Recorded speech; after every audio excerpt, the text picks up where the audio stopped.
Hi friends, welcome to Pavan stories. నేను మీ Pavan Kumar Pentu. Friday ఫిల్మ్కి స్వాగతం. ఈరోజు ఓ చక్కని తెలుగు కథ.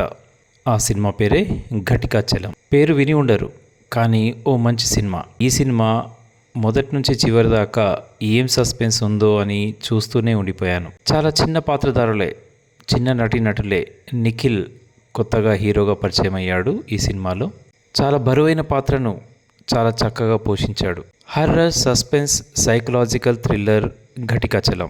దయ్యాలు బయటే ఉంటాయా, లేక మనలోనే తయారై మనతో పాటే ఎదిగి మనల్ని పీడిస్తూ చివరిదాకా తీసుకెళ్తాయా అనే కాన్సెప్ట్తో ఈ సినిమా రన్ అవుతుంది. కౌశిక్ ఒక మెడికల్ స్టూడెంట్ అబ్బాయి. వాళ్ళ నాన్న కోరిక మేరకు ప్రకారం మెడిసిన్ చదువుతూ ఉంటాడు. చాలా ఇంట్రోవర్ట్. ఎంత ఇంట్రోవర్ట్ అంటే కావాల్సిన ఫుడ్ని కూడా అమ్మను అడగడానికి కూడా కాస్త వెనకడుగు వేస్తూ ఉంటాడు. చెల్లితో చిన్నపాటి గొడవలు కూడా పడేంత ధైర్యం కూడా ఉండదు. ఎక్కువగా ఒంటరిగా ఉండడానికి ఇష్టపడుతూ ఉంటాడు. ఏదైనా సమాధానాలు చెప్పాలనుకున్నా కూడా నత్తిగానే చెప్తూ ఉంటాడు.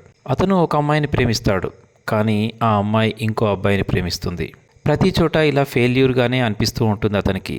అంతలో ఒకరోజు ఒక భయంకరమైన శబ్దం అతనికి మాత్రమే వినిపిస్తూ ఉంటుంది. బాలా అంటూ వినిపించే ఆ శబ్దం మనల్ని కూడా కాస్త భయపెడుతుంది.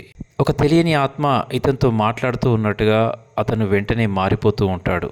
అప్పటిదాకా ఇంట్రోవర్ట్గా ఉన్న అతను ఆ ఆత్మ ప్రవేశించగానే ఒక్కసారిగా రెబల్గా మారిపోతాడు. తను తీర్చుకోవాలనుకున్న కోరికలన్నింటినీ తీర్చుకోవడానికి ఓ ప్రయత్నం చేస్తూ ఉంటాడు.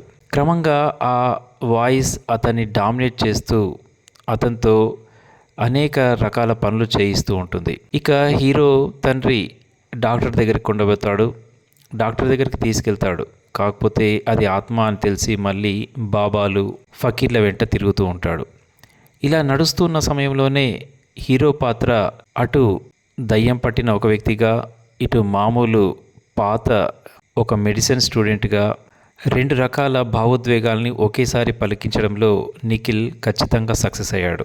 ఇక ఇలా రెండు పాత్రలు ఒకేసారి వస్తున్నప్పుడు దానికి తగ్గట్టుగా మ్యూజిక్ కూడా చేంజ్ చేయడం, మ్యూజిక్ చాలా బాగుంది.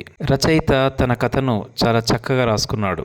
కాకపోతే కాస్త పేరున్న నటీనటులను పెట్టి ఉంటే ఈ సినిమా ఖచ్చితంగా హిట్ అయ్యేదే.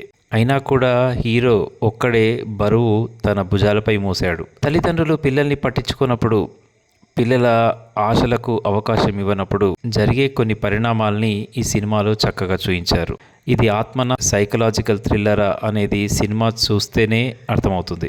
మొత్తానికి ఈ సినిమా మీకు చూడాలనిపిస్తుంది. కొన్ని సీన్లలో చాలా భయపడతాం కూడా.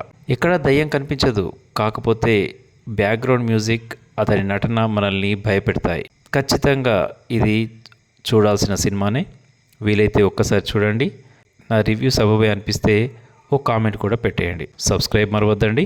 ధన్యవాదాలతో నేను మీ పవన్ కుమార్ పెంటు.